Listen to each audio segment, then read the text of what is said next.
High all, வணக்கம். சின்ன மாற்றம் பெரிய லாபம்.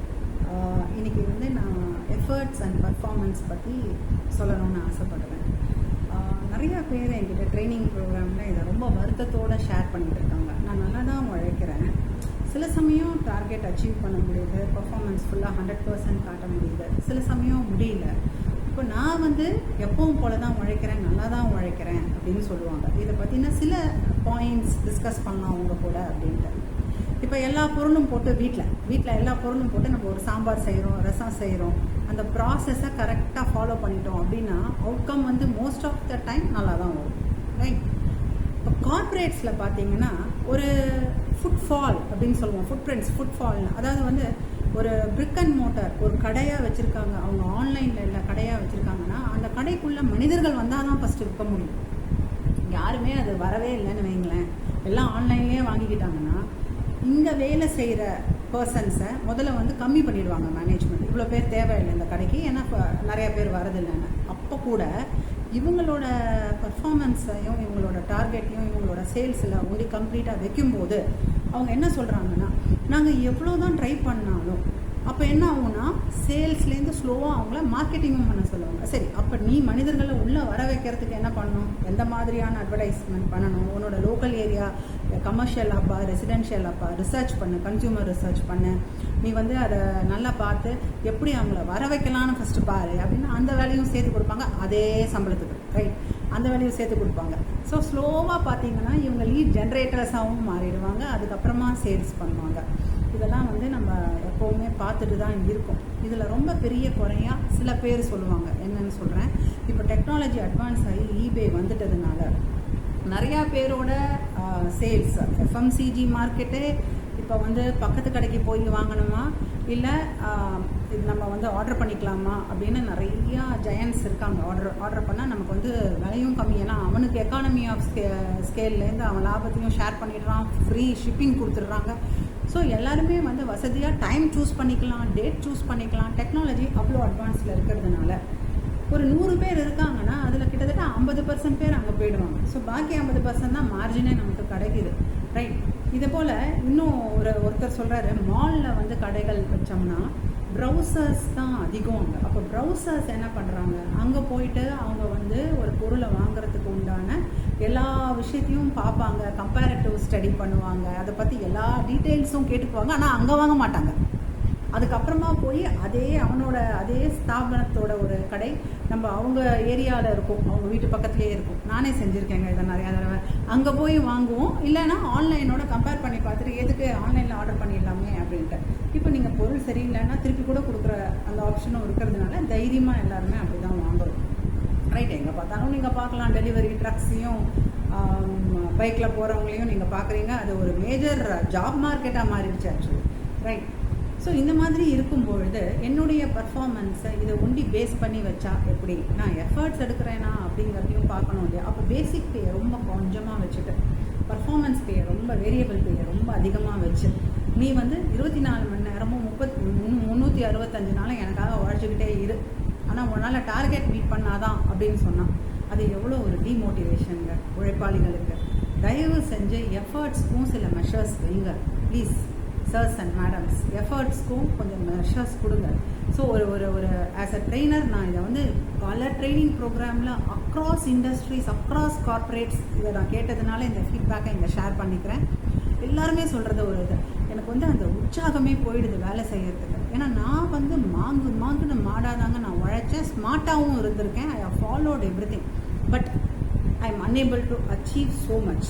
ரெண்டாவது என்ன பண்ணுவாங்க தெரியுமா, முதல் மாதம் இவ்வளோ டார்கெட். இப்போ நானே தொழில் அதிபராக இருந்தால் நான் இதை செய்யலாம், ஏன்னா எனக்கும் லாபம் வேணும். ஒரு டார்கெட் கொடுப்பாங்க, அப்புறம் ஸ்லோவாக அதை ஏற்றி விட்டுருவாங்க. இப்போ இதுக்கு மேலே போய் அங்கே போனால் தான் உனக்கு ஃபுல்லாக கிடைக்க போகுது அப்படின்னா உன்னோட வேரியபிள் பே அந்த மோட்டிவேஷன் இருக்காது. அப்புறம் இன்னொன்று பாருங்கள் வேடிக்கை, நான் ஒரு தடவை ஒரு கம்பெனிக்கு சொன்னேன்னா அவங்க என்ன பண்ணிட்டாங்க, டீம் பேஸ்டாக கொண்டு வந்துடலாம் இன்ஸ்டெட் ஆஃப் இண்டிவிஜுவல் பேஸ்ட். ஏன்னா இண்டிவிஜுவல் பேஸ்ட் டார்கெட்ஸ் இருக்கும்போது சில சமயம் சில கார்ப்பரேட்டில் சில பொருள் விற்பனையில் ஒண்டி சில இடத்துல, நாட் எவ்ரிவேர், அது ஒரு காம்படிஷன் ரேஸாக மாறிடுது. ஸோ அவங்க என்ன பண்ணிடுறாங்க, ஒரு கனிபாலிசம் மோடுக்கு போய் தன்னுடைய டீம் மெம்பர்ஸ்க்கு இருக்கிறதையே தான் எடுத்துக்கணும், இந்த மாதிரியெல்லாம் ஆரம்பித்து ஒரு நல்ல ஒரு முறையில் அண்ட் எதிக்ஸ் இல்லாமல் போகுதுன்னு சொல்லிட்டு டீம் பேஸ்டாக ஒரு பர்ஃபார்மன்ஸ் அப்ரைசல் கொண்டு வந்துட்டு அதை ஈக்குவலாக டிவைட் பண்ணி கொடுக்குற மாதிரி பண்ணலாம் அப்படின்னு நினச்சா, முதல்ல வந்து எல்லாரும் நல்லா ஒர்க் பண்ணிட்டு இருந்தாங்க பழைய மாதிரி. அப்புறம் ஸ்லோவாக போக போக என்ன ஆரம்பிச்சிடுச்சு, சில பேர் பண்ணட்டுமேனு சில பேர் நல்லா ரெஸ்ட் எடுத்துக்க ஆரம்பிச்சிட்டாங்க. அப்போ வந்து பார்த்தீங்கன்னா அவங்க செய்யலையே இவங்க செய்யலையே, நான் நேரத்தோடு வரேனே, நான் ஃபுல்லாக இருக்கேனே, நான் இவ்வளோ எஃபர்ட்ஸ் போட்டிருக்கேனே, நான் இவ்வளோ பேருக்கு கால்ஸ் பண்ணியிருக்கேன், உண்மையாகவே இவ்வளவும் நான் செஞ்சுருக்கேன், அவங்க என்ன செய்கிறாங்க அப்படி வந்துடுது. அதனால திருப்பி they went back to individual performance, right? So நம்ம வந்து டார்கெட்ஸ் கொடுக்கும்போது ஒரு ஒரு ஒரு அதை வந்து நம்ம கண்டிப்பாக does it follow all the proper time அப்படிங்கிறதையும் பார்க்கணும். ரொம்ப ரிசெஷன் இருக்குன்னா எல்லாருமே செலவு செய்ய போகிறது கம்மியாக தான் இருக்கும். எல்லா நாடுகளும் செலவு, வேற ஒரு நாட்டை சார்ந்தவருக்காக நீங்கள் இங்கே உழைக்கிறீங்கன்னா அங்கே வித்துட்ருக்கீங்கன்னா அயல் நாட்டுக்காரங்களுக்கு அவங்க நாட்டுடைய இப்பொழுதைய நேரம் எப்படியோ அதை பொறுத்தும் உங்களுடைய டோட்டல் மார்ஜினே வரும். ஸோ இதுக்கெல்லாம் கன்சிடரேஷன், அந்த ஸ்டீப் ஃபேக்டர்ஸ்க்கு கன்சிடரேஷன் கொடுக்காம அந்த நம்ம வைக்கிற அந்த டார்கெட் வந்து ஸ்பெசிஃபிக்காக இருக்கா, அவங்களால உழைக்க முடியுமா, மெஷர்ஸ் கரெக்டாக இருக்கா, இதெல்லாம் பார்க்காம வைக்கும்பொழுது ரொம்ப ரொம்ப கஷ்டப்பட்டு போயிடுறாங்க எம்ப்ளாயீஸை. நம்ம எவ்வளோத்துக்கு எவ்வளோ கஸ்டமர்ஸ் ஹாப்பியாக வைக்கணும்னு நினைக்கிறோமோ அதே மாதிரி நம்மளுடைய எம்ப்ளாயீஸ் ஹாப்பியாக இருந்தால் மட்டுமே அந்த கார்ப்பரேட் மேலே வர முடியுங்க. இல்லைன்னா இது வந்து முடியவே முடியாது. திருப்பி திருப்பி எம்ப்ளாயி ஜர்னிங் ஆகிட்டே இருக்கும், அட்ரிஷன் இருக்கும், திருப்பி ரெக்ரூட் பண்ணணும், திருப்பி ட்ரைனிங் கொடுக்கணும், ப்ராடக்ட் ட்ரைனிங் கொடுக்கணும், சாஃப்ட் ஸ்கில் ட்ரைனிங் கொடுக்கணும். எனக்கு ரொம்ப சந்தோஷம், நாங்கள்லாம் வந்து ட்ரைனிங் கொடுத்துட்டே இருப்போம். அதுக்கப்புறம் பார்த்தீங்கன்னா அதை திருப்பியும் வந்து நீங்கள் அவங்கள மேலே கொண்டு வருவீங்க. ஒரு பாயிண்ட்டுக்கு வந்தோன்னே உங்களுடைய அந்த சரியான கோல்ஸ் கொடுக்கலைன்னா அவங்களுக்கு திருப்பியும் அவங்க விட்டுட்டு போயிடுவாங்க, வேற ஒரு இடத்துக்கு போவாங்க. அவங்க இப்படி விட்டு போகிறதுனால அவங்களுக்கு 1000-2000 கூட வரப்போகுது, அவ்வளோதான் ஹைக்ஸ்ன்னு, ரைட்? வேற ஒரு லெவலுக்கு வேற ஒரு கம்பெனிக்கு போவாங்க, இப்படி ஆகிடுது. அந்த காலத்துலலாம் பாருங்களேன், ரொம்ப லாயல் எம்ப்ளாயீஸ் இருப்பாங்க, ரொம்ப வருஷம் ஒரே கம்பெனிக்கு வேலை பார்ப்பாங்க. என்னுடைய அப்பா தாத்தா காலத்துலலாம் அவங்களாம் கம்பெனி மாத்திரதா அப்படிம்பாங்க. அதாவது படித்து முடிச்சு ஒரு இடத்துல வேலையில் சேர்ந்தாங்க, அப்படியே நிரந்தரமாக இருப்பாங்க. அப்போது அவங்க அந்த மாதிரி இருந்திருக்காங்க அப்படின்னா அந்த கல்ச்சர் வந்து இருந்ததோட ரீசன் வந்து ஒரு சைடாக இருக்க முடியாதுங்க, அது எப்போவுமே டபுள் சைடாக தான் இருந்திருக்கணும்.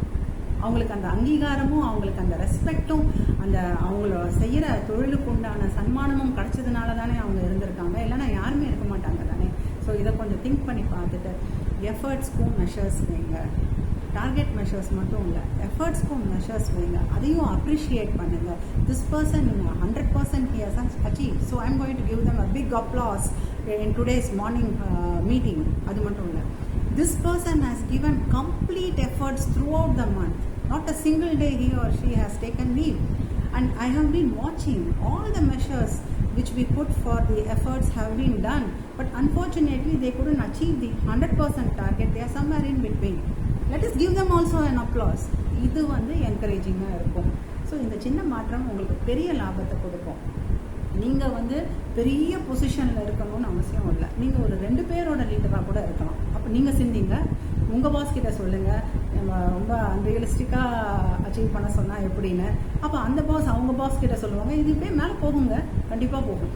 ஸோ நாம தான் அந்த முயற்சியை ஆரம்பித்து வைக்கணும். Thank you so much for listening. பிடிச்சிருந்ததுன்னா மற்றவங்க கூடயும் ஷேர் பண்ணிக்கோங்க. தேங்க்யூ.